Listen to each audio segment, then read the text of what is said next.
Assalamualaikum warahmatullahi wabarakatuh. Halo Sobat Petua Sejarah, kembali lagi kepada Petua Sejarah. Kali ini kita akan berada di episode yang ketiga. Izin memperkenalkan diri, nama saya Rafael Adrian Furkon dari Departemen Komunikasi dan Informasi Himpunan Mahasiswa Jurusan Sejarah Peradaban Islam. Nah, di episode yang ketiga ini, Petua Sejarah akan membawakan tentang sejarah Keraton Kanoman berdasarkan jurnal yang diterbitkan oleh Lasmiati Nizam. Keraton berasal dari bahasa Jawa keratuan yang dengan kata dasar ratu mendapatkan awalan ke dan akhiran. Kata ratu berarti dari raja.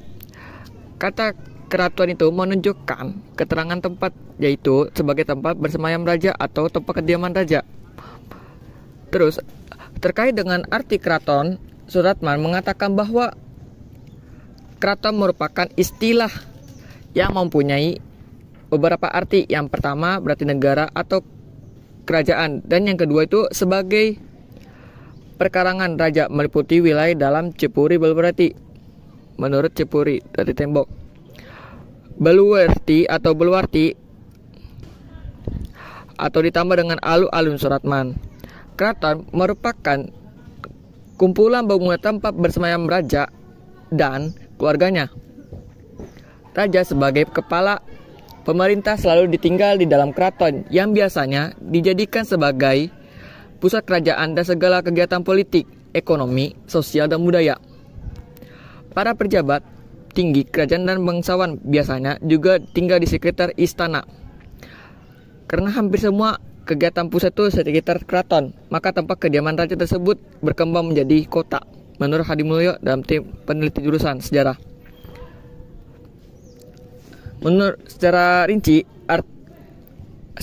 arti keraton itu adalah yang pertama, keraton sebagai kerajaan atau negara, berarti peran keraton untuk menggarap sisi kemanusiaannya. Keraton atau keratuan merupakan tempat sang pemimpin, si pemimpin sarana penyelenggaraan kepemimpinan. Peran keraton adalah mengembangkan sumber daya manusia.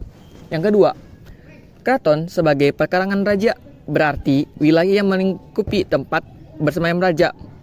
Nah, ada peran keraton itu sebagai pemberdayaan dan pengembangan kemampuan manusia berkaitan dengan perbaikan aspek lingkungan dan sekitarnya. Yang ketiga, yaitu keraton dapat sebagai perkarangan atau wilayah sampai dengan alun-alunnya, yang berarti peran keraton itu mengembangkan budaya dalam kaitannya dengan dunia usaha. Terus alun-alun merupakan salah satu sarana interaksi antara produsen dan konsumen. Sejarah terbentuknya Keraton Kanoman. Pada awal abad ke-15, Pangeran Walangsungsang, anak pertama dari Pamanah Rasa atau Prabu Siliwangi dengan Nyai Subanglarang, telah berhasil mengubah permukiman kecil Tegang Alang-alang yang menjadi pusat nagari dan beberapa desa. Si Pangeran Walangsungsang ini memiliki pasukan keamanan keraton dan menguasai 3 pelabuhan, yaitu Muara Jati, Pelabuhan Caruban, dan Jepara. Dia memperoleh pengakuan politik dari Prabu Siliwangi atau sang ayahnya sebagai pemimpin nagari Caruban Larang, dan diberi gelar Si Mangana dan hak otonomi bagi nagari Caruban Larang. Akan tetapi, dia tuh tetap harus mengirimkan upeti kepadanya.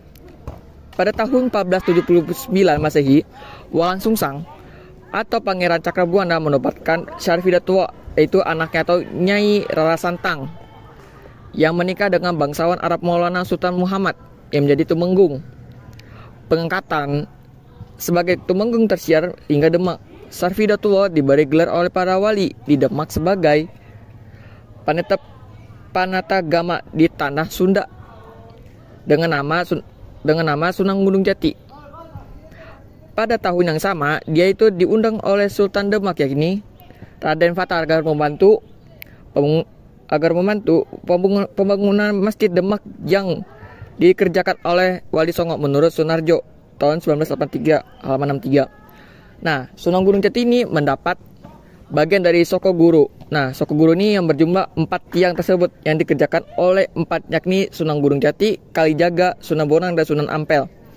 Nah, selesai membangun Masjid Demak ini, Sunan Gunung Jati ini kembali ke Cirebon melanjutkan pekerjaannya sebagai tumenggung dan menjadi waliullah. Nah, Keraton Kanoman ini ada perkembangannya, yaitu dibangun pada tahun 1588 Masehi oleh Pangeran Muhammad Badruddin Kertawijaya yang bergelar Sultan Anam I. Nah, dia tuh mendirikan keratonnya di bekas rumah Pangeran Cakrabuana atau Pangeran Walang Sungsang. Ketika baru saja datang ke Tegal Alang-Alang bernama Witana atau tempat tersebut tuh sebagai masuk ke Kecamatan Lemah Hungkuk. Titik mangsa pada tahun berdirinya Keraton Kanoman itu tertulis dalam sebuah gambar yang ada di pintu Ginem Keraton Kanoman. Dilihat dari tuntunan para kesultanan. Duduk dulu, Bang. Ada yang keliru kita. Ya, itu perkembangan sejarah Keraton Kanoman ini yaitu adalah Keraton Kanoman yang dibangun pada tahun 1988 atau 1510 oleh Pangeran Muhammad Badruddin Kertawijaya yang bergelar Sultan Anam I. Nah, ia mendirikan itu keratonnya di bekas rumah Pangeran Cakrabuana ketika baru saja ke Tegal Alang-Alang bernama Witana atau tempat tersebut sekarang masuk ke Kecamatan Lemah Hungkuk. Nah, Keraton Kanoman ini dibangun di atas tanah seluas kurang lebih 175.500 meter persegi. Secara administratif atau secara wilayahnya, Keraton Kanoman ini berada di Kelurahan Lemah Hungkuk, Kecamatan Lemah Hungkuk, Kota Cirebon. Komplek Keraton Kanoman ini membujur dari utara ke selatan. Di sebelah utara keraton ini terdapat alun-alun dan pasar. Sebelah barat laut ini terdapat Masjid Keraton Kanoman. Di sebelah selatan dan timur berbatasan dengan sekolah taman siswa dan permukiman penduduk menurut Hadijah tahun 2006-12. Nah, jadi begitu teman-teman sobat petugas sejarah mengenai sejarah singkat yang ada di Keraton Kanoman. Baik, sekian episode petugas sejarah hal ini. Terima kasih. Wassalamualaikum warahmatullahi wabarakatuh.